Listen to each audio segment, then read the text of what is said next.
Have you ever wondered, am I asking for too much in my relationship? Or why do I keep attracting the wrong people?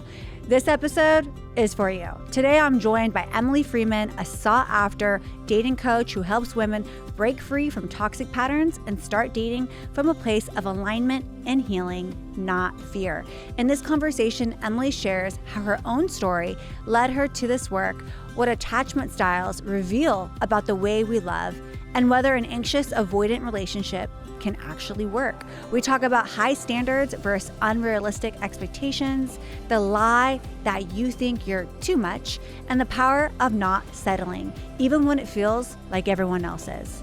Whether you're single, dating, or healing from heartbreak, Emily's wisdom will help you feel seen, grounded, and more hopeful about love than ever before.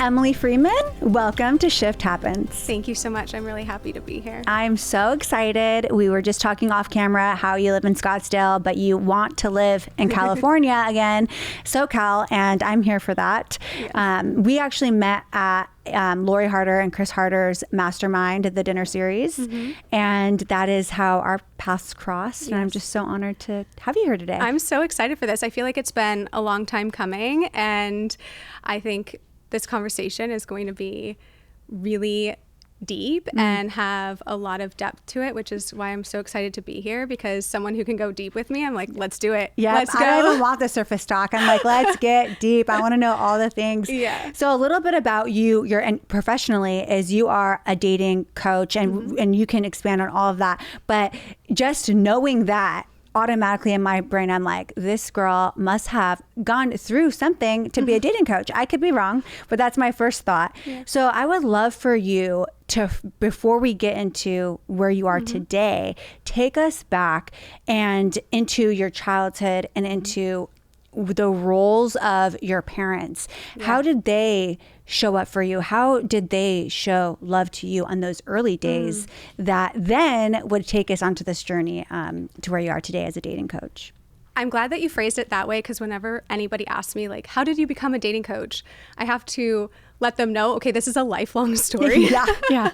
Like, where do I start? This is a lifelong story. I remember being interested in romantic love since preschool. So I had a preschool boyfriend.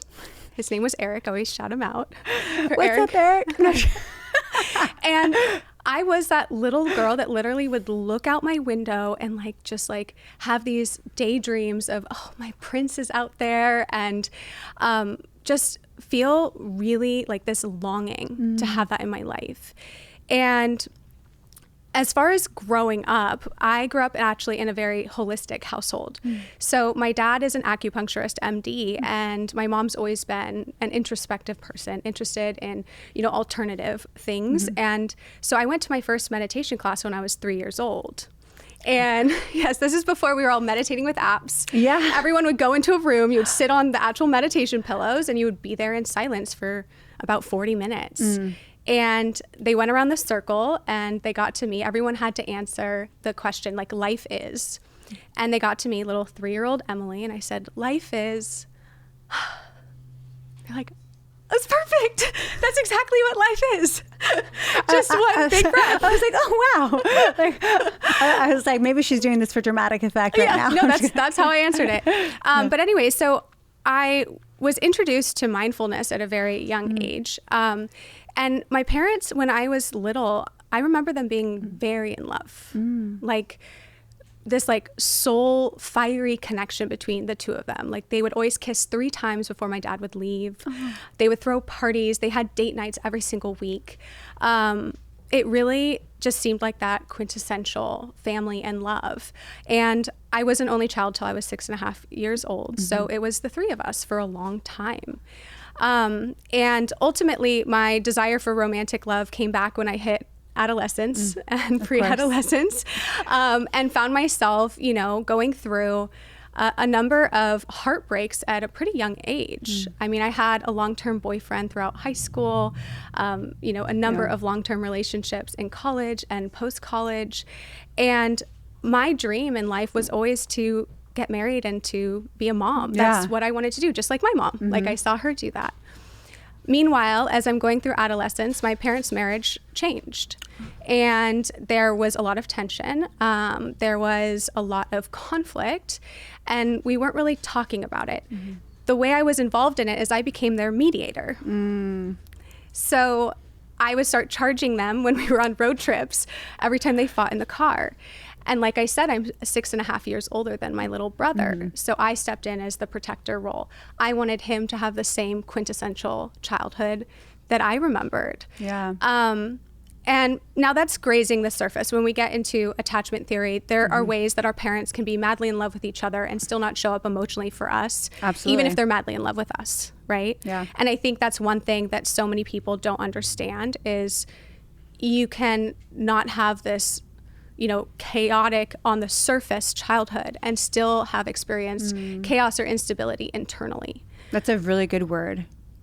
Absolutely. Because I do think that automatically, and I can be guilty of this because I was raised in chaos, that I think, okay, you're raised in chaos, and then that's why, you seek that out, or you feel unstable in your relationships. But what I hear you saying is, well, I actually had, all the way up, 6.5, or in your teenage years, a really stable and good role model of love. And then it switched, and you still then found yourself in that role where you are kind of figuring out how to protect your brother, you said, protect your brother, and then kind of reignite your parents to what you had then in a way, like bridge that gap. Yeah. And that is a heavy burden. I would coach their communication.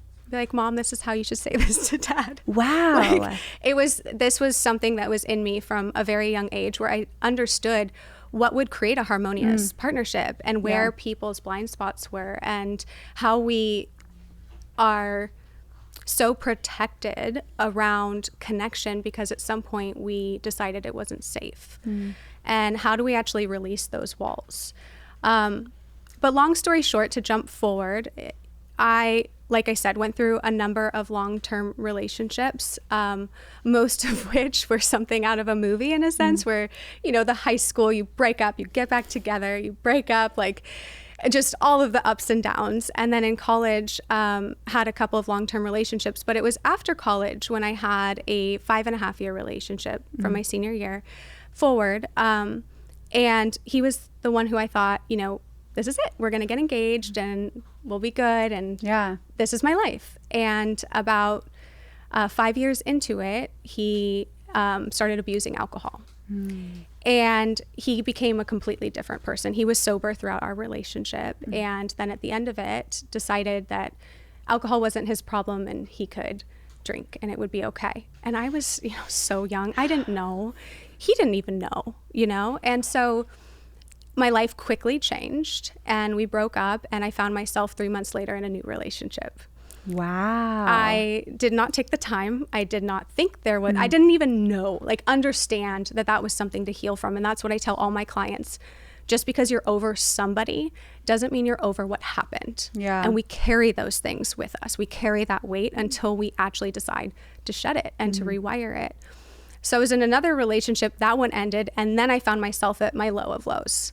What is wrong with me? Why can't I have the relationship? There must be something broken. And I found myself feeling so insecure, and that's when I went back to my roots, mindfulness. Yeah. And so I traded in some of my gym time for meditation. I found thought work, and I remember the first time I heard, just because you think it doesn't make it true. It was like this moment where I was like, I could create whatever thought I want. I don't have to think I'm broken. I don't have to look for evidence that I'm broken. Yeah. How liberating. And it just kind of went from there. And I had the same plan again after this breakup. I was just going to get back out there and I would find the one. Now I knew exactly what I was looking for. I would get straight to the chase in my dating life, ask all the right questions on the first or second date, let them know what I'm looking for, very convicted, late 20s sort of attitude. And that didn't really work. I always say God laughed in my face at that moment. Like, no, we're not going to do this again. You're gonna figure out a couple more things first. And so along the way, I started researching anything I could around why dating wasn't working for me. And of course, I stumbled across dating tactics that I tried and found did not work. And then I stumbled across attachment theory, which blew my mind open. And then into masculine and feminine energies and polarity, blew my mind open again. I've always been interested in psychology. It's been something that's just been ingrained in me. That blew another thing open. And I was learning all of these things, and I saw my friends and family who would come to me for advice getting into amazing relationships. And I still wasn't. Yeah. And so I decided to hire a coach. And my original thought was, oh, she's just going to help me find my husband, and then I'll be the mom and I'll get the everything wife, I wanted. And that's that. Yeah. And again, God laughed in my face and it's like, well, it's going to be a little bit different. She was actually the one who spotted something in me and said, you should probably think about doing this yourself. And I said, like, I'm in a corporate marketing job. Like, is that really possible? So I told her, I was like, yeah, I'll find the guy and we'll get engaged. He'll be providing, and then I'll create this cute little coaching business. I'll do this on the side. Yeah. Like, it'll just be fun and cute. Yeah. And again, God laughed in my face. And I started my business much sooner than meeting my husband. And I originally started it for men. Oh, I didn't know that. Okay, so great. for the first couple of years, my content and my programs were solely focused on men. Why was that? So as I was dating, it became very apparent to me that I was asking men questions that other people weren't asking them. And it literally broke them open. The number of men who were like, I think actually maybe I should go to therapy. I'm like, wait. I didn't mean to, like, what about us? Wait, is there a second date here? Or are you just going to therapy? I'm like, what? Yeah. Because they realized there was a level of introspection they hadn't given themselves yet. And I also had a number of instances where I saw men really want to be able to connect with somebody like me, a woman, right, who's introspective, who's driven, and who thinks deeper, who has a heart, right? Not just wanting the superficial or like a surface level connection. And I saw them get really uncomfortable in meeting me there. And I realized that men didn't really have an outlet to discover those parts of themselves when it comes to relationship, right? We see a lot of like men's groups now, right? True. Where it's like, okay, let's get in touch with our masculine. Let's go like climb an ice mountain with our shirts off and shoes off, right? They're doing like a weekend retreat. Yes, but you don't see it specifically for how relationships can affect certain parts of us and bring up certain wounds or certain programming that keep us from experiencing that connection that we so deeply desire. Yeah. And when I, looked at the landscape of men's dating coaches, it was really about tactics. It was about the superficial stuff. And as a woman, I'm like, oh my gosh, the type of woman you're going to attract with these is not going to be one that's actually going to meet you in that emotional connection. So I started with that. And then I was on a couple of podcasts that were more women oriented, and I got engaged. And I started having women literally slide into my DMs, email me and tell me, I think that you need to coach me. Like, I know you coach men, but I need you to actually coach me too. And to me, that was God reminding me, hey, remember your promise. You said once you were engaged, you were going to show other women how to do this. Wow. And so, for the last couple of years, I've been coaching women, and then a little over a year ago, opened my content up to women. Besides just doing it behind the scenes. Yeah. So, wow. Okay. That is so interesting. You touched on a few things that I want to dive into a little bit. You talked about attachment theory and learning about attachment theory. And so, I am super into attachment theory. But for those that are listening, they might not know much about attachment theory. First, can you explain to the listeners the different types, and then a little explanation, and then also what attachment style you were then? Okay, and like maybe like how you started attracting certain types of guys, and then we'll go from there. Okay. So attachment theory, for anyone who's unfamiliar, there are 4 main attachment styles. So you have secure, And then you have the insecure attachment types, which are anxious, avoidant, and anxious-avoidant, also called fearful avoidant or disorganized. Yep. And so somebody with an anxious attachment style has a subconscious fear of abandonment. They're really afraid that someone's going to leave them. They are consistently worried that there's something wrong with them. They want a lot of closeness, but the idea of getting there can bring up a lot of anxiety because they're always afraid that it's going to go away. Someone with an avoidant attachment style has a subconscious fear of intimacy. They ultimately have the story that when they're with somebody, they're going to completely lose their autonomy or freedom. And so they will do whatever they can to try to keep a wedge between them and the person who they think will take away their autonomy. The interesting piece around avoidance that most people don't realize is avoidants feel that threat of their autonomy because they actually don't know how to have it in relationship.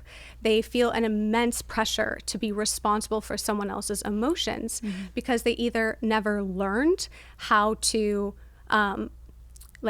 collaborate emotionally with the people around them. They were hyper independent their whole life, or they were enmeshed with one of their caregivers, meaning they were responsible for mom or dad's feelings, right?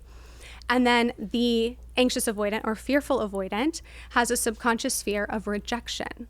So the fearful avoidant is very interesting because it can look like being anxious at the beginning and then look avoidant.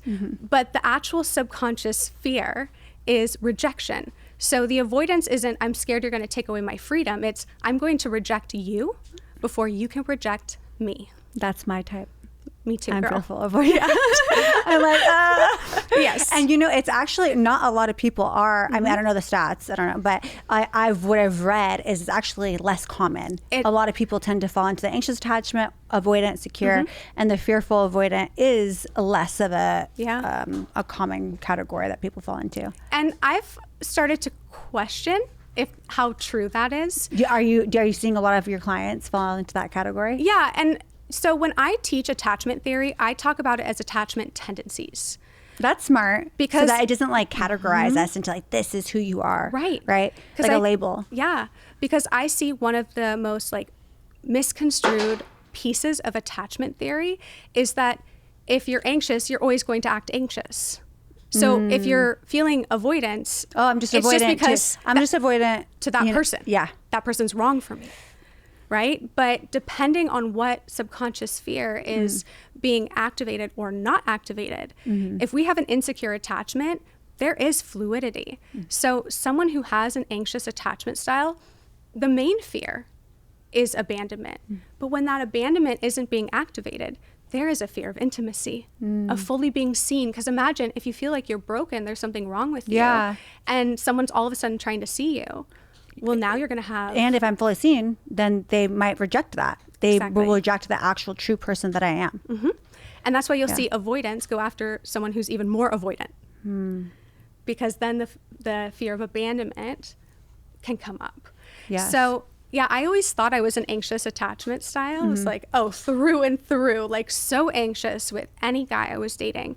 And then I met my husband. He's anxious? No, he's very secure. He's very secure. But was he always, or did he move into that? He's always been very secure. He'll have tendencies. A little bit of both, but not in the way of, there's not much protest behavior that happens in either. It's just more when he wants his space, right? And that's for a lot of men. And they're women too. Him and I are both very independent people, so it works. Like I said, we got really into astrology the last year. We both have Aquarius in our big 3, which is a very independent sign. And we're like, that makes sense. But ultimately, when I met him, I saw my avoidance for the first time ever. I saw Why was that? He was very present. You're like, why are you so present? Yeah. So it was and he always I don't think he really minds, but he's like, why did you say that? I always use this example of, he has a barbed wire tattoo. He got it when he was in the Marines. He was 19 years old. You love it. And that was the thing that I was like, You're She's my future husband. You're like, I do not want a barbed wire really tattoo. have a barbed wire tattoo. I'm That was not so in my vision dead. board. That was not written down in any of my manifestations. And It's so real though. but Us that is the women always thing. find something. They're like, like Men do it too. Okay, yeah. Men do it too. Yeah. And it's the way that we're able to kind of separate ourselves from truly being seen and being met in actual intimacy is we will forego all of the other things that literally could bring us our dream relationship. Yep. Because one thing makes us uncomfortable. Now, would you define that as self-sabotage? 100%. Yeah. And I saw myself in it.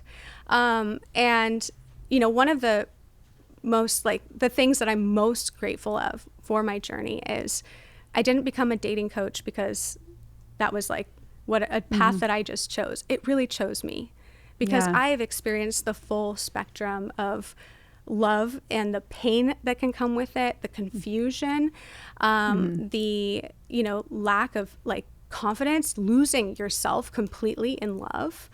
I've been there. And Yeah. I've been crying on the ground because I didn't know if that was going to come or not. Yeah. And I've picked myself up. And I've seen what happens every time I would pick myself up and the growth that I would have. And so it allows me to really serve not just in a way of like telling people what to do, but in true understanding.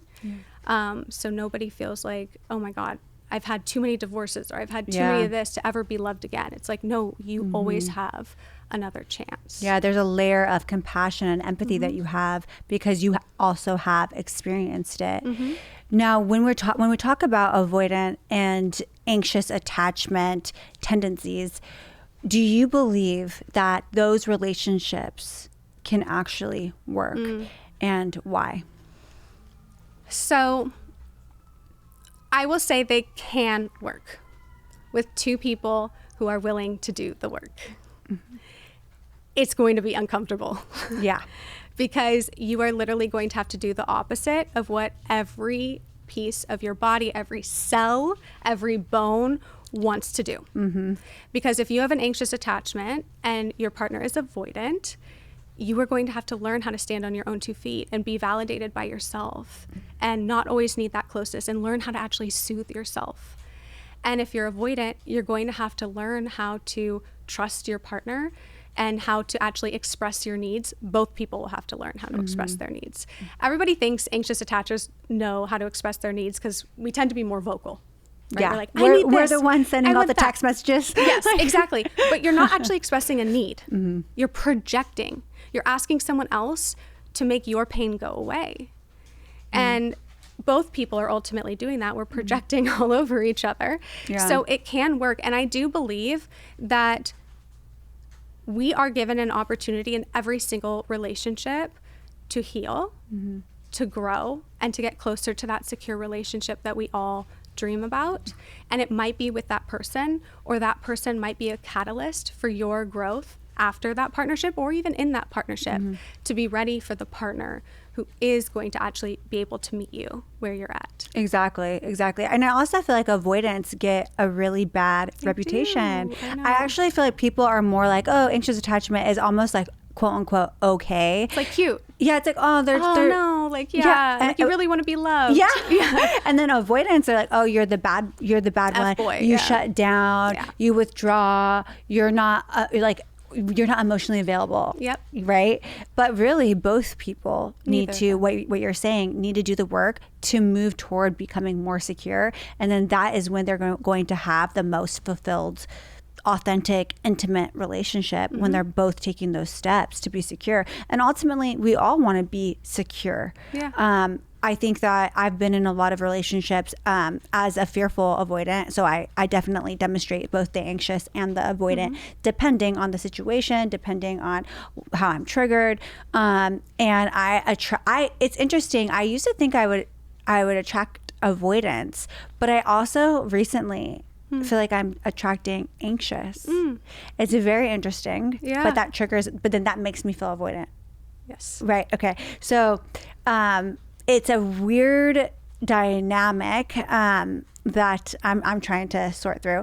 But I also sometimes you mentioned protest behaviors, and some people also might not know what that means, but I always used to think that my ex had was avoidant. But then when I was really getting into it and like reading up on everything, and I was looking at the motivation, which is key, it is the fear of abandonment. He has the fear of abandonment. So then I started realizing, okay, sometimes they could look similar even on the surface, but the motivation is so drastically different, and that helps me actually be able to like communicate to him in a different way, because I kept treating him as like an avoidant. Right. Oh, you shut down. Well, no, anxious attachment can, 100%. their protest behavior, you can shut down. Yes. Because you try, and then you're like, oh, well, I'm just going to shut down. I put myself out there. I sent that text. And then, oh, well, I did that out of my anxious attachment. But now, oh, you don't get access to me. Anyways, I just found that very, very interesting, that sometimes the protest behavior can look similar, but you have to look at the root. 100%. And, that's, I think, understanding the motivation is key, because it can look the same, like pushing somebody away, but an avoidant actually wants space. Yep. Someone who's anxious wants you to come closer. They want to, yes, that is key. And that's why understanding what your needs really are and being able to communicate them in a way that actually can create more closeness is key, because a lot of the times, we know when we're in protest behavior. Yep. Like, it. I've known it from a very young age. Of course. My parents would be like, Emily, I think you're just hungry. And I'm like, no, I'm upset. And now thinking about it, I'm like, that might have been a little invalidating when you're, 3 years old and you're like, no, I'm feeling an emotion. They're like, no, you just need to eat something. And you're like, no, but really I'm feeling an emotion. Yeah. So I would like protest, like starve protest. And I wouldn't eat. Oh my gosh. And then I would finally eat, and I could feel my whole body relax, like coming back into my parasympathetic. At such a young age, I remember this, and I would stay. I'd just be like, I can't let them know. I cannot let them know. That's so funny. Yes. Wow. No, we definitely know when we are adapting those protest behaviors. And you can almost get this like high from it, right? Because it almost feels powerful. It does. Right? Or it feels just like dramatic, or like you don't have to take responsibility for yourself in those moments. It's all their fault. Yes, you're putting it on them, especially the anxious attachment. You should know to get closer to me. You should know to give me space. You're suffocating me. Yep. And so the only way that an anxious and avoidant can be in partnership together is if they stop projecting responsibility onto the other person and actually take ownership for their own dynamic. So relationships are always just a dynamic between two people. And the way to change the relationship is to change the dynamic. And you always have the opportunity to start that within yourself and then let your partner come along for that, or they might not be, they might not be willing. Right. And then you have to decide what, type of life and relationship ultimately you want to have. 100%. Can you give us an example, a real life example of like an anxious attachment and an avoidant attachment? Let's just say an anxious attachment was like, I always communicate to my avoidant partner that it feels so important to me to say good morning and good night. Okay, simple. For many of us, we would say that's bare minimum energy. Okay, yes. Right? We'd be like, good morning, good night. How's that hard? Yeah. What I have heard is that the avoidance, this is just from experience, and I don't want to generalize. I'm not generalizing. This is just an example. Sure. The avoidant would say, that feels like a relationship. That feels like too intimate. Where the anxious is like, I'm communicating to you. I feel loved. I feel seen. I feel heard. If you were to send me those texts, right? So now, Wednesday comes around. It's 8:00 a.m., 9:00 a.m. There is no good morning text. The anxious is starting I remember those days. to spiral. Oh my goodness. Why am I not getting my good morning text? Put my phone away. Like, what is happening? Yeah, you're looking at your phone. Still nothing. And you start, in your head, you're like, see? I knew he would let me down. I knew he's doing this on purpose. So why doesn't he want to text me? I'm going to text him now. I'm going to text him and say, good morning. Like, where's my good, or whatever, right? Yes. And that's what happens. And so can you give us an example of what you would do if you were in a secure attachment style and your partner did not send that good morning text? How would you respond? So I would have a conversation with my partner around why it doesn't feel good to send a good morning or a good night text. Something that gets left out is from relationships is understanding that freedom is a key pillar of relationships. And especially as women dating men and masculine men need a level of freedom and autonomy to pursue, to decide, I want to send the good morning text. I want to send the good night text. So our role as the feminine is to not tell him, hey, I want you to send it at 8 a.m. and it needs to sound this way. Sign on the dotted line. I want emojis. Yes, please make me feel special. Yeah. It's actually our role is to step into the energy where he wakes up and he's like, oh yeah, I'm thinking about her. And it might not look like a good morning, but it might look like him coming home at the end of the day with a bouquet of flowers. So I think it's also really important when we look at what our needs are. It's like, what's the underlying true need? Is it really a good morning text? Or is it that you want to know that he's thinking about you and showing up for you and that he's going to be consistent? Yes. And that you can rely on him. Right? And so all of those things. The conversation isn't even about a good morning or good night text. It's about what you need to feel secure in the partnership. And then it's a beautiful dance of, I don't like to use the word compromise because that just tells us we have to give something up, right? I'm like, I'm not a compromising kind of girl. I'm just not. I like what I like and I want what I want, you know? Yeah. But I like the word like co-create. Okay. So we're co-creating the dynamic. Tell us more. In a relationship, right? So you can come to the table and say, you know, I've been having some feelings in our relationship, like you're not fully committed or here, or, you know, the level of closeness isn't maybe exactly where I would like it to be. And then you get to hear what he or she has to say, right? Yeah. Okay, well, it's really important to me that I have freedom and I have the ability to text you when I want to text you. And for a lot of anxious attachers or a lot of people who even just have insecurities, hearing someone say that and not immediately meet the needs, it's like, you don't get freedom. You're in a relationship now. But that's immediately putting you two against each other instead of recognizing you both want the same thing. You want to be together. You want to connect.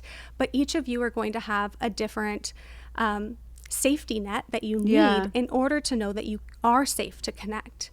And this is why it can be difficult in an anxious-avoidant relationship because those safety nets are going to be very different.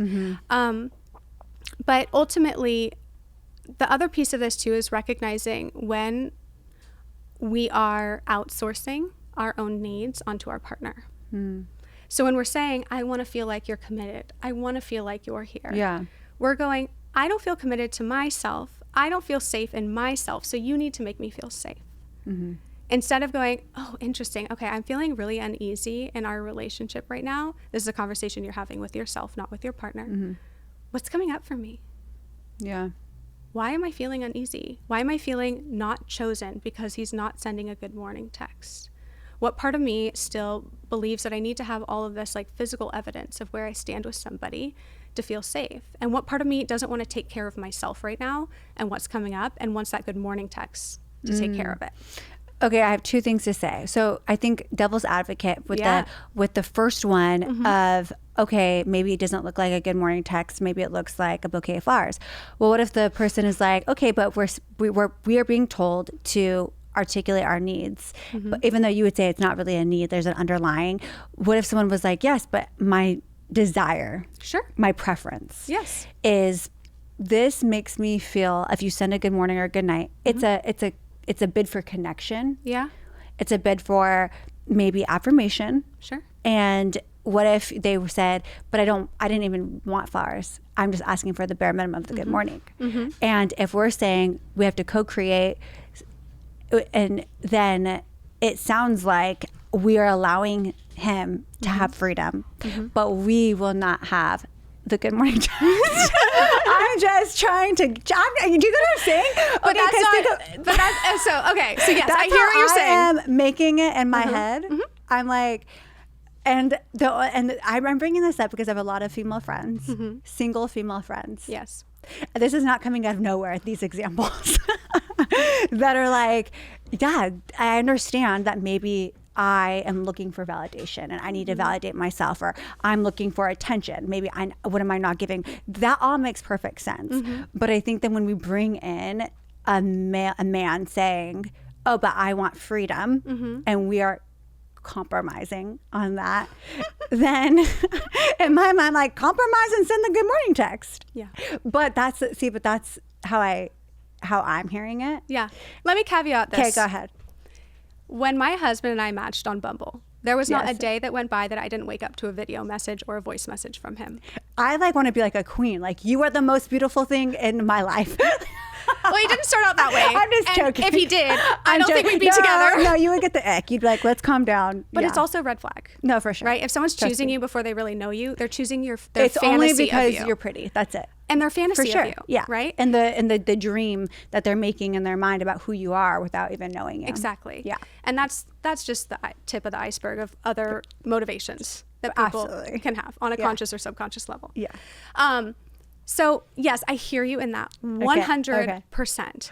And the beautiful thing about taking those opportunities to become more secure within yourself is that person will either step up and meet you exactly where you want, or you'll become so secure that it's not a me against you moment. It's I don't know that we're on the same page. That's very real. And being able to walk away from it without going, another guy who just won't do the bare minimum. Because our thoughts create our reality. Yeah. And the more that we see, like, it's us against them, whether it's men or women, or they don't get me, the more we're going to attract people who reflect that. So true and so good. That's a good word. There was something else, I'm missing it. There was something else that we're talking about with anxious attachment and avoidant. I said there was two things. It's okay. We on Instagram, you are super, super vocal, sharing just different questions that people, write into you. And so I want to know, what is the one thing that you see over and over in your DMs, the main question, and what do you believe is the actual question behind the question? Such a good question about questions. I don't know how many times I say question, but we can do it again. I get a lot of different questions, but the main one I get from people who are single is, why haven't I met that person? Or where is that person? Does this person exist? And ultimately, the question that's underneath that is, what's wrong with me? What's wrong with me? Yeah. Why haven't I met this person? Why hasn't someone shown up for me? Why haven't I felt what I feel like I should feel towards somebody who is pursuing me? Why do I keep pushing somebody away? Right? All of those questions come down to one question, which is, what is wrong with me? That's so true. Right? Because relationships are our biggest mirrors. And a lot of us internalize our quote unquote perceived failures in relationships as evidence that there must be something wrong with us. And it's that belief that actually keeps us from truly connecting with somebody, because we're afraid if we're seen on that deep of a level that we will find something really wrong with us. And we'll have to live with that and live alone for the rest of our lives. I know I had that fear. I always say I was really scared to look under the covers. Like, oh gosh, like what's going to be underneath there? And now I'm like, bring it on. Like, if there's a block, I want to know. I want to be self-aware. I want to learn and grow. Know. Yeah. But a lot of the times when you're at the beginning of your journey, or even, somewhere in the midst of it, and you know that there's a piece that is heavy, it could be really hard to go there because we're afraid it's going to feel heavy forever. But the most beautiful thing happens when we actually look at it, right? Sight, light. I like that. We bring light to it. Like, it actually illuminates and it feels lighter because we aren't feeling the same shame around it. Shame will always bring us right back down into self-sabotage, into disconnection, because we think there's something wrong with us. And we're all just trying to get by as humans. Yeah. No, that was really well said. You talk a lot about not settling. What are some examples in your relationship where you did not settle? And was there a temptation to Other than the barbed wire tattoo? Other than the barbed wire tattoo. I love you, babe. He's like, who said it? Someone said Nick Lachey has a barbed wire tattoo. And I was like, oh, I had a crush on him when I was little. So now I'm okay with it. It actually fits. It's fine. You should do that one reel where it's like my celebrity crush and then my reality and just show the tattoo. Yeah, totally fits. It's funny because like knowing you and seeing you, I know that you wouldn't be into that. Whereas like me, I'd be like, sure. Like, that's probably an issue though. So no, but no, I mean obviously like you guys, context of this is he doesn't just have a barbed wire tattoo. He has like a full sleeve and like a half. Like there's a lot of tattoos. I think it looks good. Yeah, I love it. Yeah, I think, and it's him, and it's how he was able to express himself and be individual. Yeah. But yeah, it was not what I was necessarily expecting. Oh my gosh. But so what I haven't had to settle on, or what I refuse to and have in my marriage now, I was very sure that I wanted a man who was masculine, who would lead, who would be a provider, and who also had emotional intelligence, emotional maturity, and that like compassionate side to actually be there for me. Yeah. Another piece of this was I wanted to make sure I was with somebody who didn't try to shrink me in any way. That's huge. It's really big. I struggle with that. Yeah. Being in relationships like that. Mm-hmm. And, you know, that's a whole wormhole of why that dynamic can happen. Mm-hmm. As women, I've seen myself, I've seen clients, other women give away our power in ways that we don't even realize we're doing it. And we shrink ourselves without even necessarily having a man tell us to shrink, though sometimes it's in that dynamic too. Mm-hmm. But yeah, I really wanted all of those pieces all in one man. And I had a lot of people tell me like, well, because I'm sure that there's so many women or listeners, even men, that might be like, okay, that's a pipe dream. Mm-hmm. Or, you know, certain other women listening that's like, okay, that all sounds nice, but is that realistic? 100%. And actually it was interesting. I was at one of our friends' events, and she had been working with my husband on her YouTube and podcast. And she came up to me and said all of these beautiful things about him. And I literally started crying because the amount of women who I know who hear that about their husband but don't experience that same version of him at home is so vast. And I actually get the same guy at home. And that to me was something that I, like, oh my gosh, like how many times do we want our partners, we see them in this light, we see them shining brightly and being connected to everyone but us. 100%. Yes.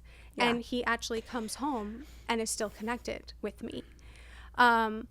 So that piece was really important. Now, I want to also say, like, he's still a guy. Yeah. He's not going to, like, serve every single one of my needs. Yeah. But he is very, like, he's really capable of holding space for my emotions.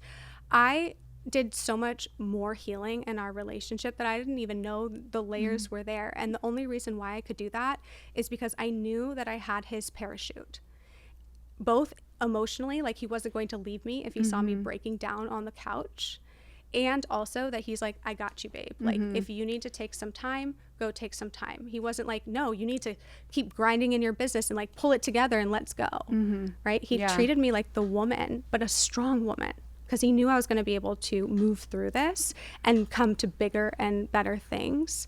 And at the same time was allowing me to be in that softness and know that he could be the structure if I needed him to. And that was something else I always said. I wanted a man who goes, yeah, if you want to go conquer the world, go conquer the world. And if you decide that you don't want to, that's fine too. I need that level of freedom, and we all do, because we don't want to feel that pressure. I feel the exact same way. Right? Like, oh, no, keep your business because like you're also providing and making money.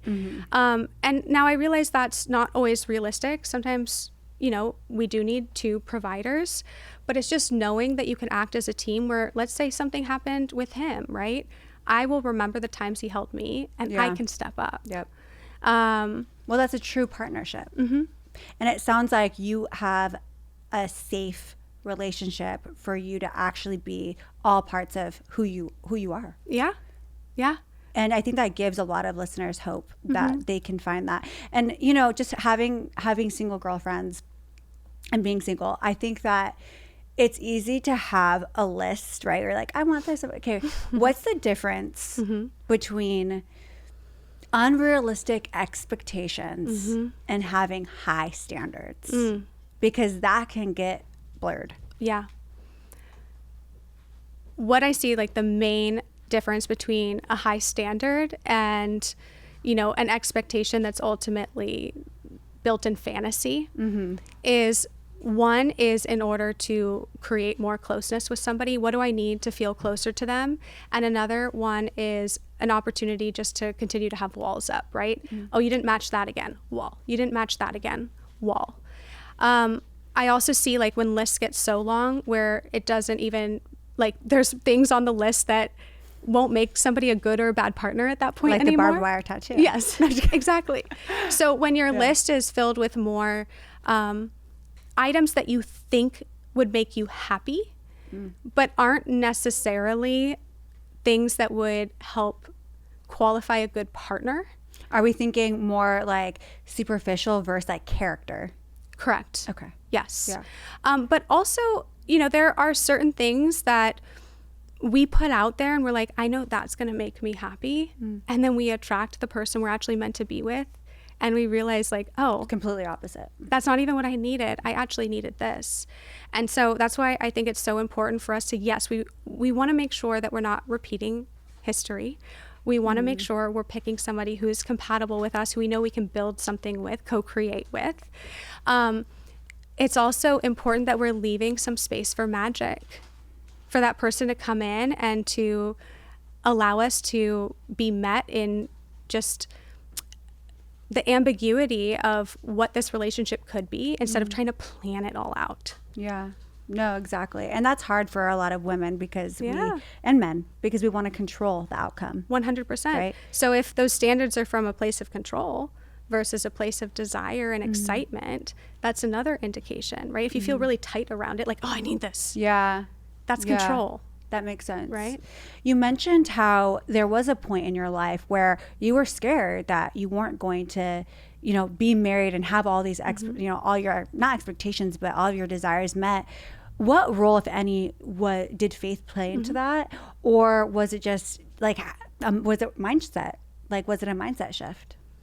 It was both. I think faith is rooted very much in mindset, in believing that something can be like under construction for us without us actually seeing it in our physical reality yet, right? That's what faith is to me. Another piece of that, though, is me just literally having faith and seeing that every single relationship, every single interaction I had in dating was taking me one step closer to where I needed to be within myself to be an energetic match for that type of man.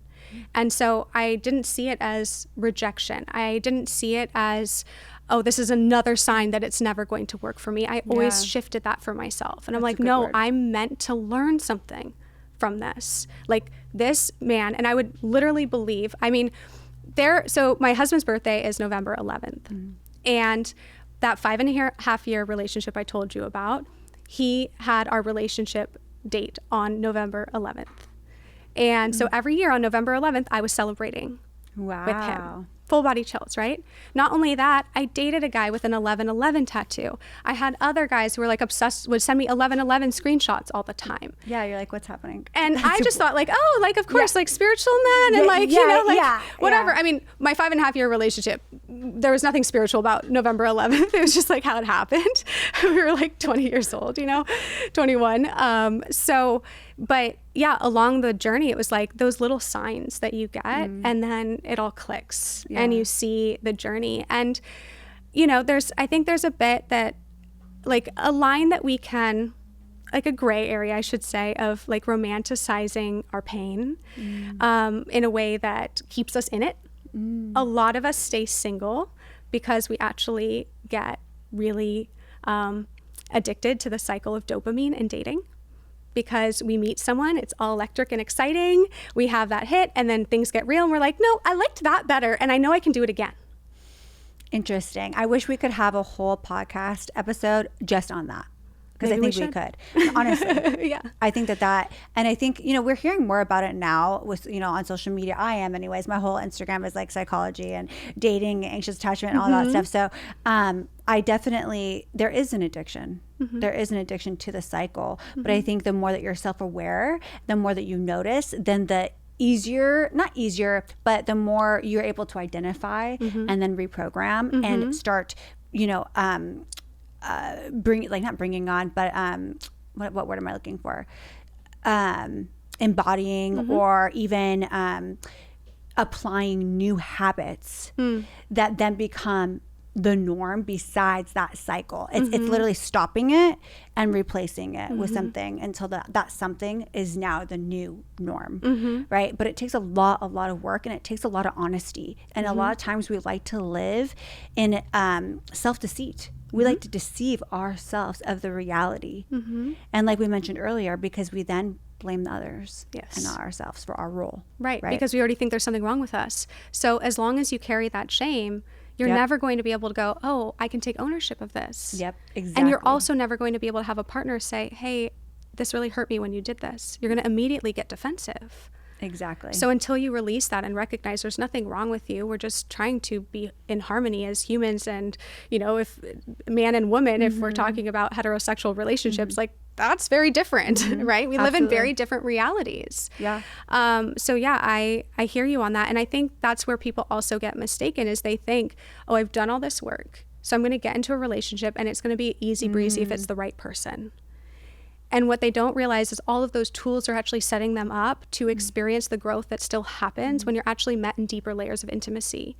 The longer you're with somebody or the more conscious you are, the deeper that's going to get. And it is uncomfortable at times. Yeah. But it's a matter of having the tools to be able to come back to your center, to listen to the other person, to be able to listen to yourself, and to be able to come together in what you're experiencing.